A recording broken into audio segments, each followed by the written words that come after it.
Boa tarde, gente. Bem, a minha missão aqui vai ser um pouco árdua. Primeira palestra depois do almoço. Espero tentar mantê-los acordados, né? Mas vamos, vamos tentar. O tema é interessante, vou tentar deixá-lo bem legal. Fui convidada para falar sobre as doenças mentais no trabalhador. Então, a gente vai falar um pouquinho sobre isso e trocar uma ideia. É para ser uma coisa bem descontraída, uma conversa mesmo. A gente tem uma troca aqui. Primeiro, né, para a gente falar de doença, vamos falar de saúde. Então, assim, o que é a saúde mental? Não tem um conceito definido, nem a OMS ela define um conceito sobre saúde mental. Tem muitas influências culturais, socioambientais, vai muito além da ausência de doença.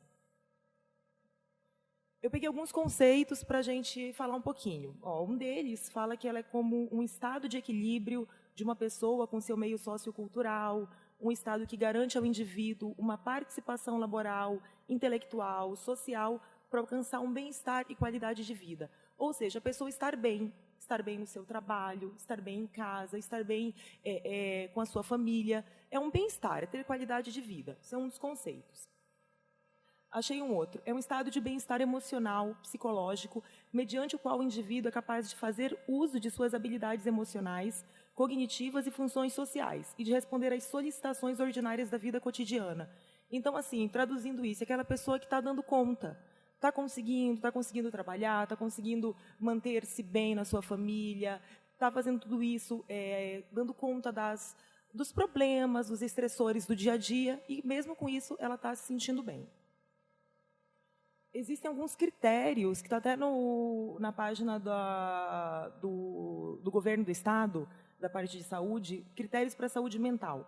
Atitudes positivas em relação a si próprio, aquela pessoa que é positiva, que tenta enxergar as coisas por um lado bom.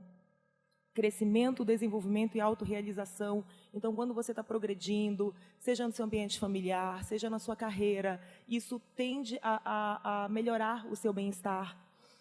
Integração e resposta emocional, você está bem inserido, bem colocado no seu meio de trabalho, de estudo. Autonomia e autodeterminação, você ser apto a fazer as coisas, você dar conta, e com isso você vai conseguir se realizar.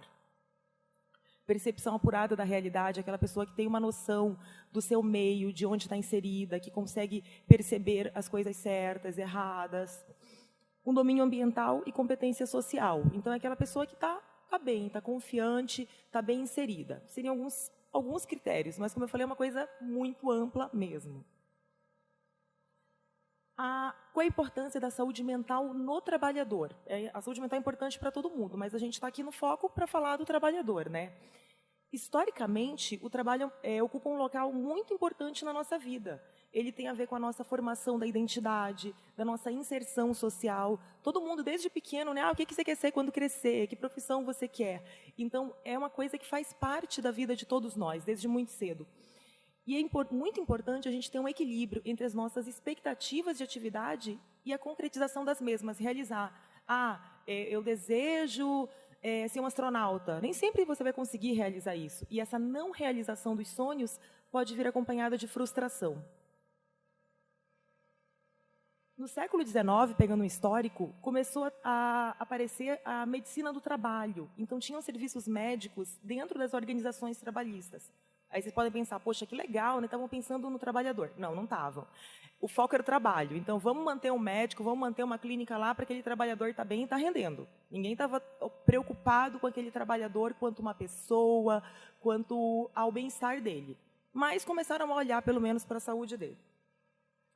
Durante as décadas de 80 e 90, começou a ter, tanto na indústria quanto no comércio, muitos problemas de saúde. Começou a ficar em voga a doença no trabalhador, que daí questão de intoxicações, perdas auditivas, problemas de pele, a questão de LER, lesões por esforço repetitivo. Isso começou a aparecer muito e ficar muito na mídia. Então, assim, começaram a ver, nossa, o trabalhador está adoecendo. Na década já de 90 e 2000, começou a esse foco dessas doenças físicas mudarem um pouquinho para a parte da saúde mental. Começaram a ver que, além desses problemas físicos, esse trabalhador estava ficando mentalmente doente, com depressão, com ansiedade, com estresse. começou a mudar um pouquinho esse perfil desse adoecimento. Na verdade, já tinha, mas ficou muito mais em voga. Pegando um pouco mais do histórico, com a crise econômica que vem se alastrando desde 2008, ainda estamos nesse processo, começou a ter muita falência, empresas fechando, demissão, diminuição de vagas. Isso tudo faz o quê? Aumenta a pressão nesse trabalhador. Seja o trabalhador que está fora do mercado, que está desempregado, que tem uma pressão muito grande de voltar ao mercado, de trabalhar, de sustentar a sua família, quanto a pessoa que está trabalhando com medo de perder o emprego, que está trabalhando, às vezes, sobrecarregado. Está acontecendo uma redefinição do mercado de trabalho. Muitas pessoas tiveram que aprender a fazer coisas novas, tiveram que aprimorar qualidades que nem elas sabiam que tinham para poder estar trabalhando, para poder conseguir fazer alguma atividade laboral com rendimento. E a questão da gestão de pessoas se tornou muito importante, porque cada vez mais a chefia, as lideranças têm que estar atentas a esse trabalhador, que ele pode estar passando por tudo isso sem estar comentando nada, sem estar falando nada, tentando disfarçar, tentando minimizar esse problema. E qual a importância também da gente olhar para essas doenças no trabalhador? Porque elas vão trazer muitas consequências. Primeiro, o absenteísmo, a falta. Um trabalhador que está doente, ele não consegue ir para o trabalho. Nesse artigo que eu peguei não cita, mas a gente já tem bastante citado também na literatura a questão do presenceísmo, que é o trabalhador que está no seu local de trabalho e não rende.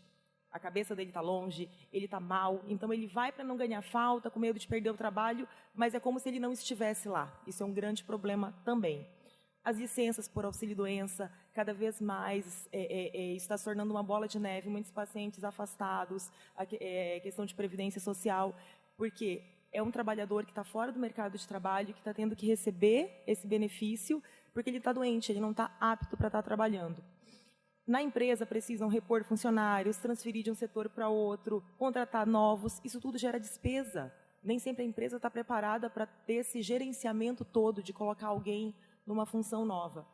E com isso, o que vai acontecer? A qualidade do serviço prestado, o nível de produção pode decair, porque às vezes não vai colocar alguém com a mesma aptidão do funcionário anterior, às vezes a pessoa, às vezes não vai colocar ninguém e os funcionários que ficam têm que dar conta do serviço que não era deles. Isso vai gerar em queda de lucratividade. Então, assim, o trabalhador doente não é bom, claro, em primeiro lugar, para ele mesmo, que é uma pessoa que está doente, que precisa de tratamento, e, automaticamente, não é bom para a empresa, para o empregador, que traz prejuízo. Existe uma classificação nas doenças de acordo com das doenças de trabalho, que é uma classificação de Schilling de 94, que tem 3 grupos. O grupo 1, que são as doenças onde o trabalho é a causa da doença, tem um nexo causal, que são as doenças, intoxicações, doenças de trabalho. Aqui não entra a nossa parte da saúde mental. O grupo 2, o trabalho é um fator de risco. Ele contribui para aquele adoecimento, mas ele não é necessariamente causado por aquilo. Aqui vai entrar varizes, problemas de coração, às vezes câncer, uma série de doenças. E, por último, tem uma falha aqui, é grupo 3, perdão. O trabalho ele é um desencadeador de um distúrbio latente. Então, assim, as doenças psiquiátricas elas são multifatoriais.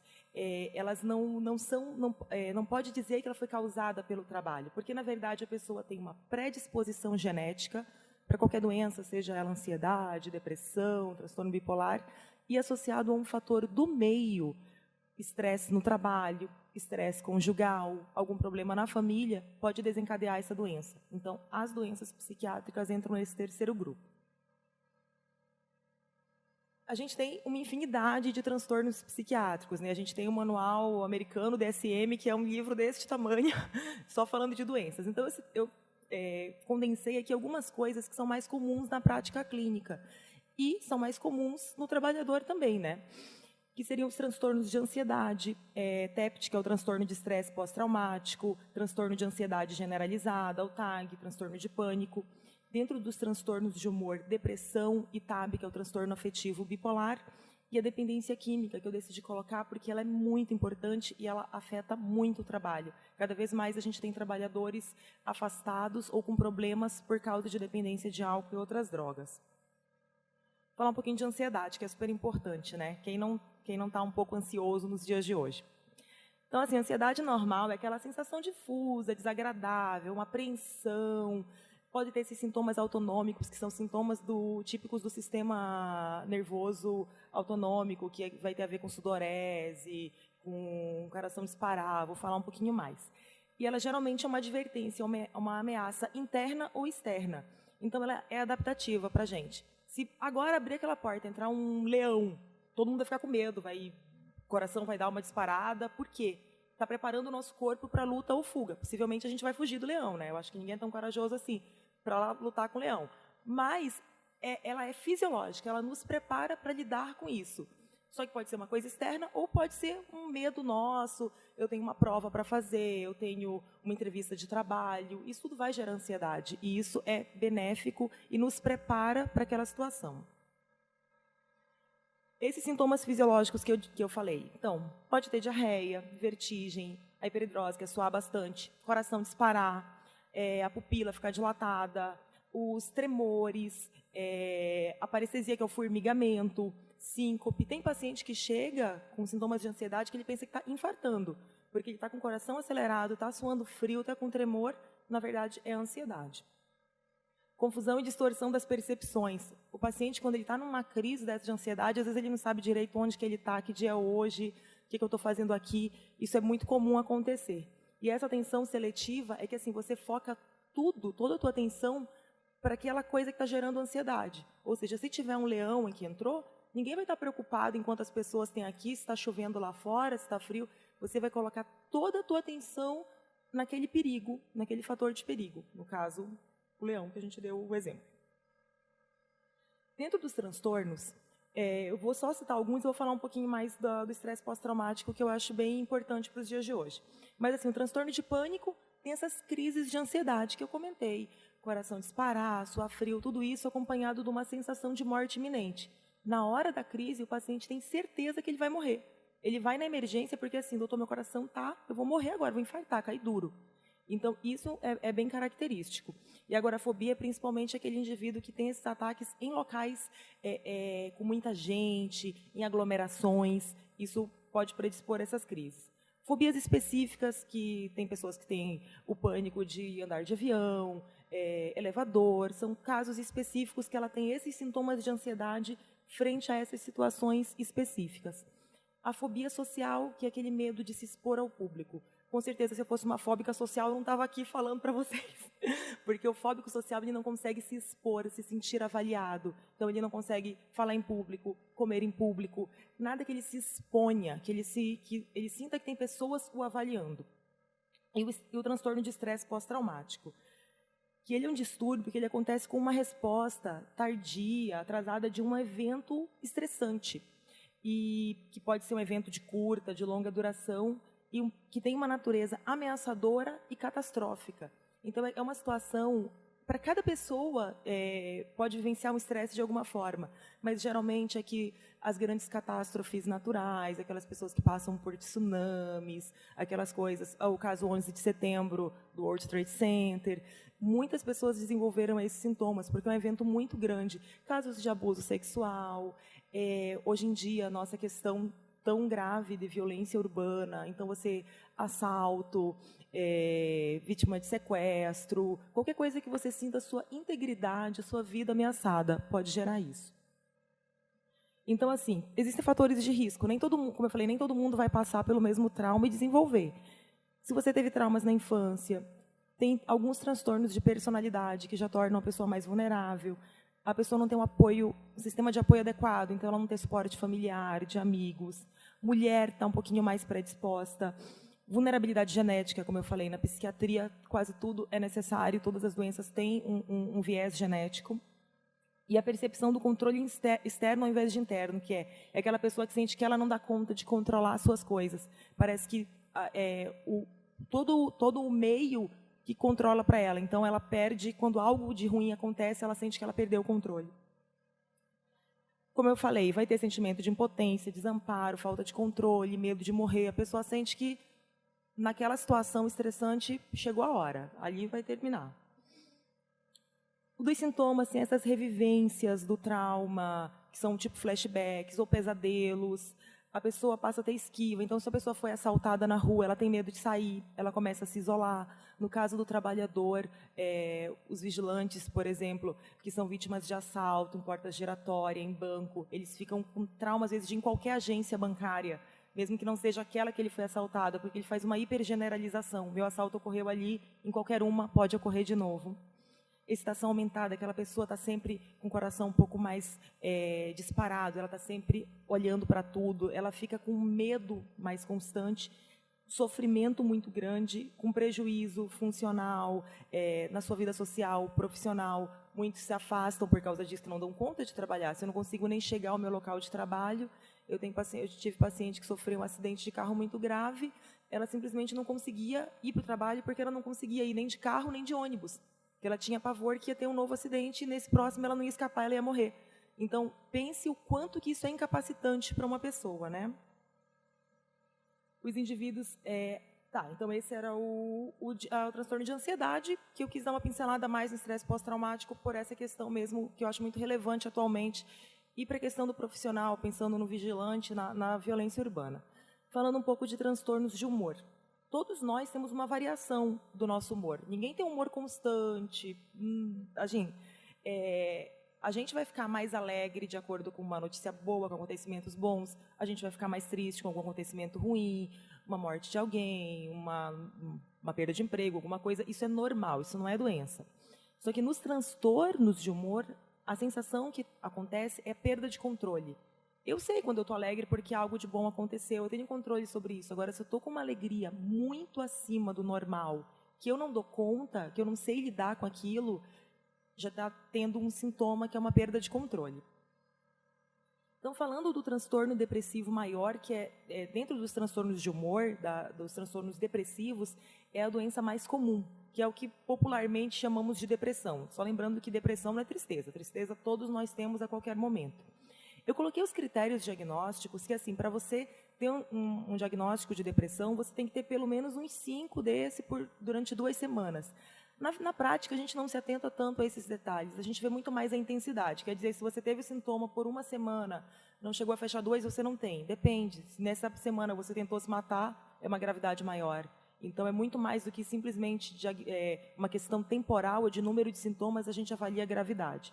Mas, assim, humor deprimido, triste, a maior parte do dia, diminuição de interesse ou prazer por atividades que davam prazer. Então, se eu gosto de dançar, se eu gosto de jogar bola, eu perco a vontade de fazer isso. Perda ou ganho de peso, isso é muito importante. Tem gente assim, quando você está deprimido, você não come. O depressivo, existem depressões que cursam com aumento de apetite. O paciente come mais. Então, qualquer alteração, seja de perda ou ganho, é para a gente ficar atento.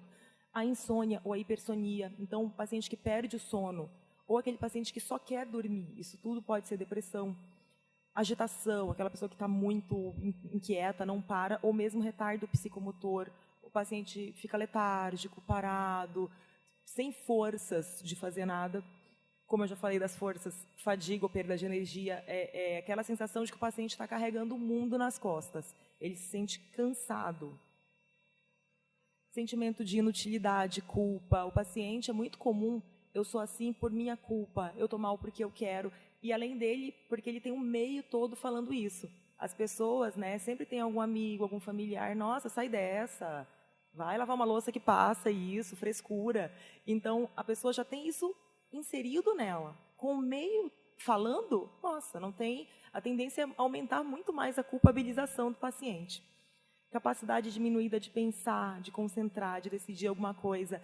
Isso é uma coisa que atrapalha muito o trabalho, porque a maioria dos trabalhadores acaba tendo dificuldade na concentração durante o trabalho, acaba isso gerando queda na produtividade, na qualidade do seu trabalho.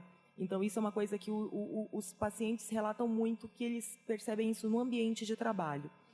E, por fim, pensamentos de morte. Aqui vão desde os pensamentos mais leves até ideação, planejamento.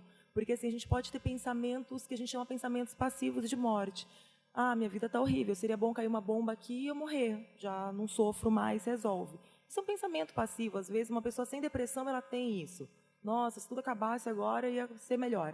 É diferente de uma ideação. Nossa, minha vida está horrível, vou sair daqui e vou comprar uma arma e dar um tiro. Isso é uma ideação, já com planejamento, eu já estou planejando o que eu vou fazer. Então, isso é um contínuo de gravidade. Claro que ter um pensamento leve é menos grave do que você ter uma ideação ou um planejamento. Vou tomar todos os remédios que eu tenho em casa, esse tipo de coisa. Então, a gente tem que ficar muito atento à intensidade e à gravidade. O transtorno afetivo bipolar que eu coloquei, porque assim, tem um número muito grande de pacientes, as pessoas estão sendo muito diagnosticadas com transtorno bipolar, e assim, e muita gente também pensa, se eu fico alegre ou fico triste, eu sou bipolar. Não, é uma doença, e assim, essa doença que cursa com os episódios depressivos, daqueles todos os itens que eu falei, e tendo pelo menos um episódio maníaco, que não é simplesmente uma felicidade. Nesse episódio maníaco, o humor ele fica anormal e mais elevado, mais para cima, expansivo, pelo menos uma semana. Não é só uma alegria, é uma elevação do humor muito grande, desmotivada. Assim, claro, se você ganhar na Mega Sena, você vai ficar extremamente feliz e com todo motivo, eu também ficaria. Mas sem uma causa aparente. Autoestima inflada, grandiosa, o paciente na fase maníaca, ele é o cara, ele tem certeza que ele é o cara, ele pode tudo, ele é mais inteligente, ele é mais bonito, ele é mais rico que todo mundo. Ele tem esse ego super inflado.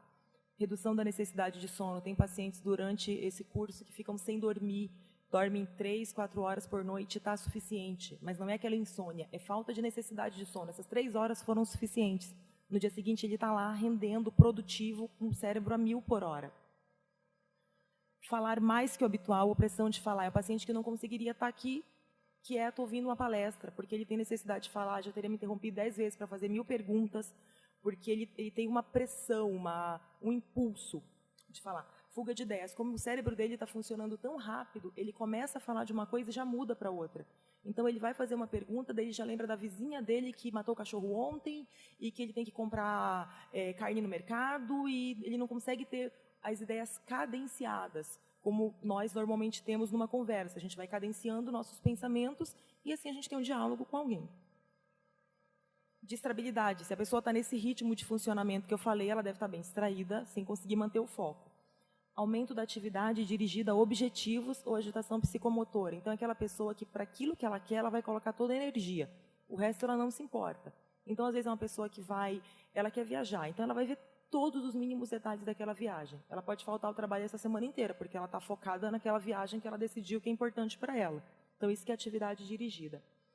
Envolvimento excessivo em atividades prazerosas, com alto potencial para consequências dolorosas. Então, é aquela pessoa que pode fazer uso de substâncias, que pode se envolver em práticas sexuais sem proteção, com múltiplos parceiros, que vai dirigir perigosamente, ela vai se colocar em risco, porque ela não tem essa capacidade de avaliar risco, consequência dos atos. A dependência química, que eu achei que era bem importante falar, pela questão do trabalhador. Assim, primeiro que é importante a gente diferenciar o que é o uso, o abuso e a dependência. O uso é você pegar alguma substância e utilizar, experimentar voluntariamente. Você usou, seja álcool, seja outras substâncias. O abuso é quando esse uso começa a ser nocivo para a saúde. Na dependência química não é questão temporal. Você usou 3 vezes, você está abusando. Você usou 5, não. É muito mais a questão do prejuízo. Então, o abuso tem até alguns manuais que chamam de uso nocivo, porque começa a ter consequências para a saúde física, para a saúde emocional, consequências na vida do indivíduo, na família, no trabalho. E a dependência, por fim, ela vai cursar com perda de controle. É o principal fato que a gente sabe que um paciente está dependente de determinadas substâncias. Muitos pacientes que usam álcool, etilistas, não, mas eu bebo quando eu quero. Mas eu tomo todo dia porque eu quero todo dia. Mas se eu quiser, eu falei, então vamos tentar parar uma semana. Não, mas eu quero, não vou parar, não é porque eu não consigo.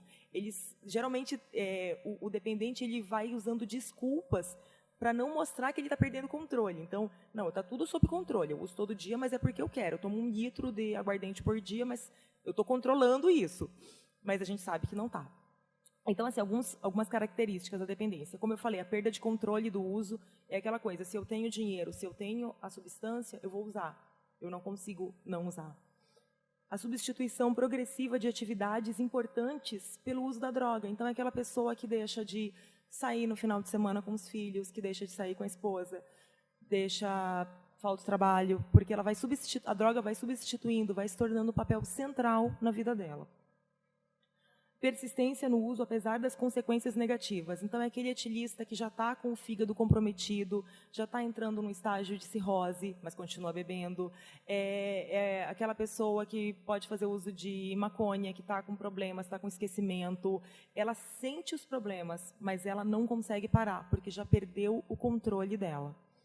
E a questão da fissura, que na ausência da substância, a pessoa sente uma necessidade muito grande. E essa fissura, ela é tanto psíquica, o indivíduo tem a vontade de usar essa alteração de neurotransmissores, mas como ela é física, o paciente tem sudorese, tem mal-estar, ele tem uma necessidade física, o organismo dele pede mesmo a droga. E assim, qual é a importância disso para o trabalho?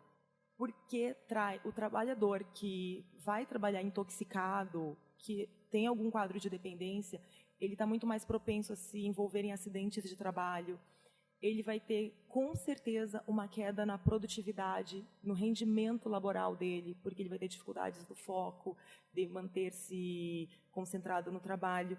Vai ter muito mais a questão do absenteísmo. Um paciente que está num processo de dependência, ele falta ao trabalho muitas vezes, então isso traz também um prejuízo econômico muito grande, claro, para a vida dessa pessoa que precisa de tratamento, muito mais entendendo que isso também é uma doença, a dependência, né? E finalizando, eu vou falar do burnout, que na verdade assim, a síndrome do burnout ela não é uma doença que está descrita no CID, no manual americano, do DSM, mas é um termo que vem muito sendo usado na mídia, então eu achei importante colocar. Tem o termo inicial veio do Staff Burnout, de 1974, cunhado pelo Freudenberger, que era uma síndrome composta por exaustão, desilusão e isolamento em trabalhadores da saúde mental. Inicialmente, ele observou esse tipo de sintoma em trabalhadores da saúde mental, médicos, enfermeiros e outras especialidades. Com isso, foi cunhado esse termo do inglês, burnout, que seria esse esgotamento, né? Algo que acabou a energia, que é um processo iniciado devido a excessivo e prolongado nível de estresse no ambiente de trabalho. Então, o termo foi expandido muito mais para esse sentido. Existem várias concepções para a questão da etiologia, né, da causa, mas a sociopsicológica ela vai falar sobre as características do indivíduo associado ao ambiente dele e ao trabalho. E com isso vai vir os 3 grandes pilares da síndrome, que é a questão da exaustão emocional, distanciamento afetivo e a baixa realização profissional. Nessa exaustão emocional, geralmente o indivíduo com burnout está cursando com um quadro depressivo, ou pelo menos ele tem bastante sintomas depressivos. Ele está triste, cansado, desanimado, perdeu o prazer, perdeu o ânimo. Nessa questão do distanciamento afetivo, da despersonalização, é aquela pessoa que no seu ambiente de trabalho, ela está lá, como eu falei antes, está lá de corpo presente, ela não está conseguindo estar inserida, ela fica lá isolada, ela não interage com colegas, ela se sente não pertencente àquele meio. E, por fim, a baixa realização profissional, se ela está nesse estado todo que eu estou falando, é claro que ela está se sentindo que ali não é o lugar dela, que ela não está rendendo o quanto ela deveria, e que isso gera sintomas negativos, traz sentimentos ruins para essa pessoa. E os fatores de risco, tem 4 grandes grupos. Os organizacionais têm muito a ver com a questão da organização do sistema de trabalho. Excesso de burocracia, dificuldade de comunicação entre o trabalhador e chefia, às vezes mudança de setor sem ser previamente acordado com o funcionário. As questões individuais, a pessoa ter uma baixa autoestima, ela já está com sintomas mais depressivos, ela tem uma personalidade que já leve a esse tipo de sintomas.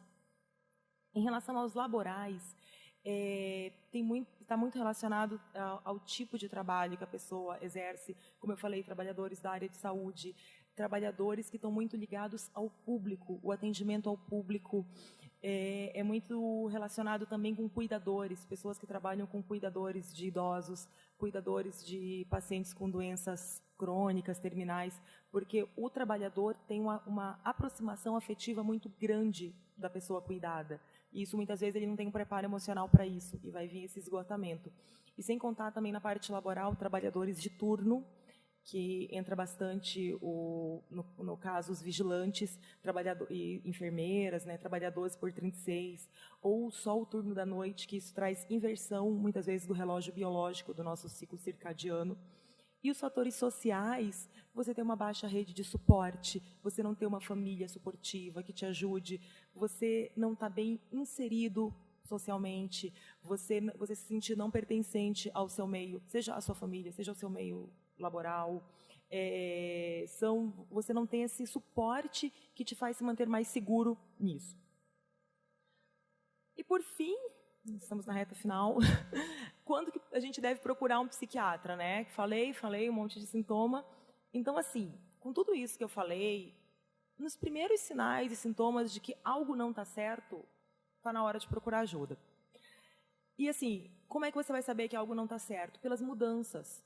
Se você era uma pessoa muito feliz e começou a ficar mais em casa, sem vontade de fazer as coisas, se você se alimentava normalmente, começou a perder esse apetite, começou a perder peso, ou o inverso, ganhar, você mudou o seu padrão de sono, essas mudanças têm que fazer a gente ficar atento que algo está errado. É como se o organismo acendesse uma luzinha, sabe quando o carro acende a luz amarela, né? Tem algo para você ver. Então, é um sinal de alerta do teu corpo, que tá para você procurar ajuda. E, às vezes, como eu coloquei, atentar aos comentários de familiares e amigos. Muitas vezes a gente não se percebe. As mudanças, muito no começo, elas geralmente tendem a ser sutis. E a pessoa muito próxima de você, não, fulano, mas, poxa, você está diferente, você era mais falante, você fazia mais piada, você está mais sério, você está mais sisudo. Observe que as pessoas ao teu redor falam de você, do teu comportamento, porque muitas vezes elas conseguem te observar melhor. Como eu sempre reforço aqui, a questão de não ter medo de procurar ajuda, de não ter preconceito contra a doença mental, porque, assim, o psiquiatra é um especialista como outro qualquer, como clínico, como dermatologista. Ninguém pensa duas vezes se está com a pressão alta antes de ir no clínico. Por que você tem que pensar em se vai no psiquiatra? O psiquiatra é um especialista como outro qualquer que trata doenças crônicas como outras quaisquer, como a pressão alta, como a diabetes. São doenças que precisam de um tratamento crônico. Então, a gente não tem que ter preconceito. Eu acho que o principal daqui é essa questão de psicoeducar, que psiquiatra é para quem precisa, não é médico de louco, eu sempre falo isso, porque eu acho que acabar o preconceito, acabar o estigma é fundamental, que muitas pessoas demoram anos para procurar ajuda e ter um tratamento por preconceito, por medo, meu Deus, eu vou no psiquiatra, o que vão pensar? Muitas pessoas chegam no consultório, nossa, você é psiquiatra, mas você é mulher, você é jovem, até tem uma imagem do psiquiatra, aquele médico carrancudo, mais velho, porque já está inserido nesse preconceito, né? E, assim, a gente sempre tem que procurar prevenir. Claro, existem coisas que a gente não vai conseguir prevenir, porque as doenças têm essa etiologia, tem a genética, tudo. Mas o que a gente puder controlar do meio já é muito válido. Então, eu sempre coloco manter hábitos de vida saudáveis, prática de esporte. Já tem estudos mostrando que a prática regular de atividade física melhora sintomas depressivos e ansiosos, principalmente depressivo. Já está sendo até prescrito, alguns casos, junto com a medicação e com a terapia, a prática regular de atividade física. Alimentar-se bem, saudável, isso ajuda até a equilibrar a questão até dos neurotransmissores, então é super importante. Você ter lazer, momentos de lazer com a família, sair, fazer coisas que goste, ter um hobby, tirar férias. Eu pego muito no pé dos meus pacientes, porque muitas vezes, pela questão financeira, o paciente acaba vendendo as férias porque precisa de mais dinheiro, ao invés de tirar os 30 dias, tira menos. E isso o corpo precisa, o corpo e a mente precisam. As férias não estão ali de alegre. Então, mesmo que você não vá viajar, mas você ter esse momento de descanso, eu brinco, né, de não pensar em nada, isso é muito importante para manter a nossa saúde mental adequada. E buscar ser feliz, né, que eu acho que é o grande objetivo de todo mundo. O ser humano, ele é hedonista, ele busca o prazer, ele busca a felicidade. Eu acho que quanto mais se busca isso, é mais fácil de você encontrar. Então, é esse meu recado. Muito obrigada, que estão os meus contatos, e fico aberta para perguntas.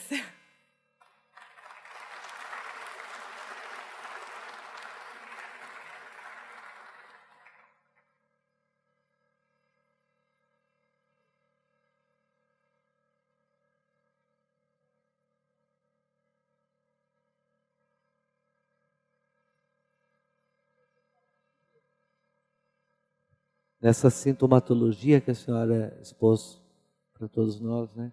Essa letargia e a perda do apetite, a senhora associou a depressão, mas esse transtorno de ansiedade generalizada, o TAG, ele não pode ter também esses dois sintomas, tanto a perda de apetite quanto essa letargia, assim, esse travamento que pode acometer as pessoas?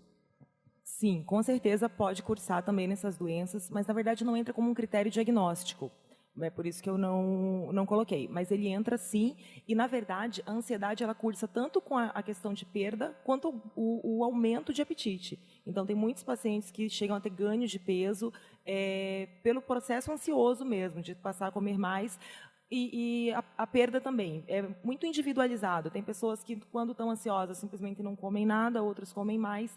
E, assim, a questão da letargia, no caso da ansiedade, do TAG, por exemplo, ao contrário da letargia, acontece uma hiperativação. O paciente com TAG, ele tende a ser hiperexcitável, a questão dele da atenção. Ele não é o ansioso, ele não está lá letárgico, quieto. Pelo contrário, ele está inquieto, ele está é aquela pessoa que não consegue muito ficar parada, se concentrar. Aquela inquietação dele interna tende a se mostrar externamente também. Então, assim, não é tão comum. Eu sempre brinco, não existe receita de bolo. Cada paciente é um paciente. Mas é muito mais comum o paciente estar mais hiperativado do que letárgico, o ansioso.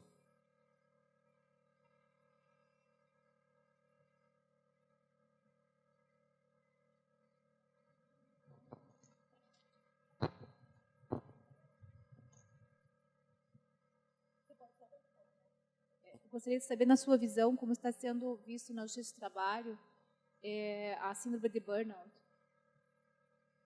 Então,